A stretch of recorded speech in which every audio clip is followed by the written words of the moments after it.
Hello students, now I am going to start tense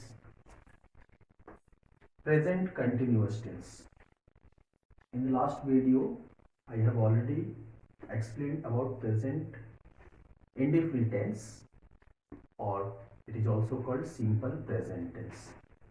Today I am explaining the next one, that is present continuous tense. Present continuous tense is also called present imperfect tense. इसमें क्या होता है कि जब कोई वाक्य के अंत में रहा है, रही है, रहे हैं हो, तो उसे हम प्रेजेंट कंटिन्यूअस टेंस का वाक्य समझते हैं। प्रेजेंट कंटिन्यूअस टेंस की पहचान क्या है कि अगर हिंदी वाक्य के अंत में रहा है, रही है, रहे हैं, रहे, तो उसे हम प्रेजेंट कंटिन्यूअस कहेंगे। जैसा कि मैंने बताया था कि किसी भी सेंटेंस को ट्रांसलेट करने के लिए हमें कुछ स्ट्रक्चर्स को समझना होगा और उसे याद रखना होगा।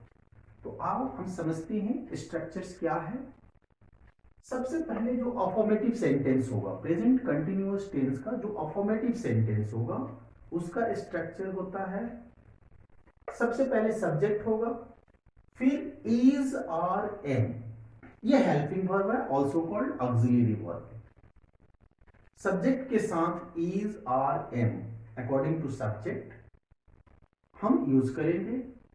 उसके बाद आएगा वाक्य में वर्ब, और वर्ब के साथ आईएनजी का प्रयोग करते हैं प्रेजेंट कंटिन्यूअस टेंस में, एंड देयर आफ्टर ऑब्जेक्ट और कॉम्प्लीमेंट, ऑब्जेक्ट को यूज करते हैं। फॉर एग्जाम्पल, अगर हम एग्जाम्पल की बात करें तो गाय घास खा रही है, ये एक सेंटेंस हुआ।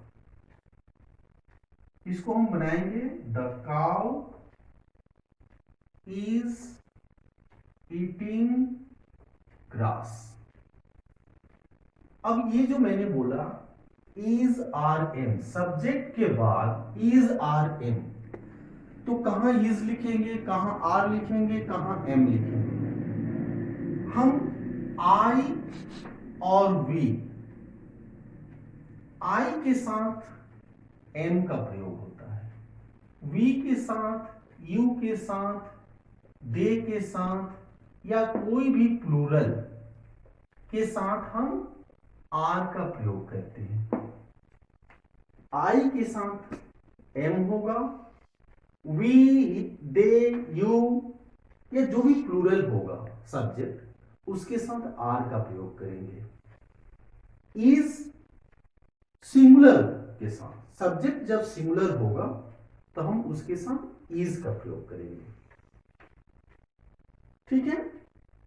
अब अगर सेंटेंस इंट्रोगेटिव है, इंट्रोगेटिव सेंटेंस में जो हेल्पिंग वर्ब है इज आर एम, उसको पहले लाएंगे, इज आर एम, उसके बाद सब्जेक्ट, फिर वर्ब के साथ आईएनजी, उसके बाद ऑब्जेक्ट, और thereafter sign of interrogation.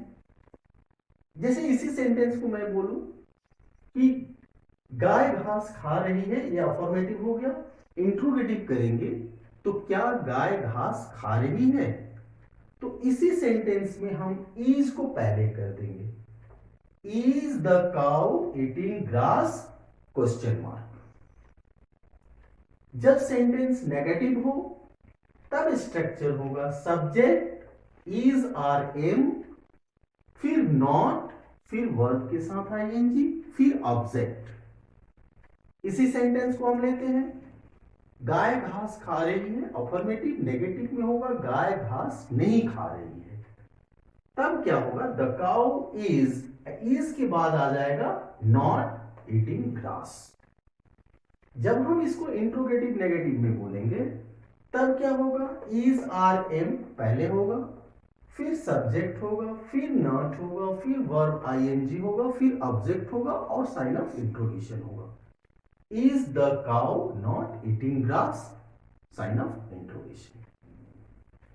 जब अगर interrogative sentence WH, who, what, when, why, where, how, इनसे हो, तब स्ट्रक्चर क्या होगा, अफर्मेटिव में पहले WH, who, what, when, where, whatever the word is. Thereafter is, are, am according to this. Subject, verb ing, object, sign of interrogation. जब इसका negative sentence होगा तो WH, is, are, am, not, verb ing, object. अब example इसी को लेते हैं. Why is the cow eating grass? Why is the cow not eating grass? तो इस तरह से ये हमारा present continuous tense, also called present imperfect tense का स्ट्रक्चर हुआ. ओके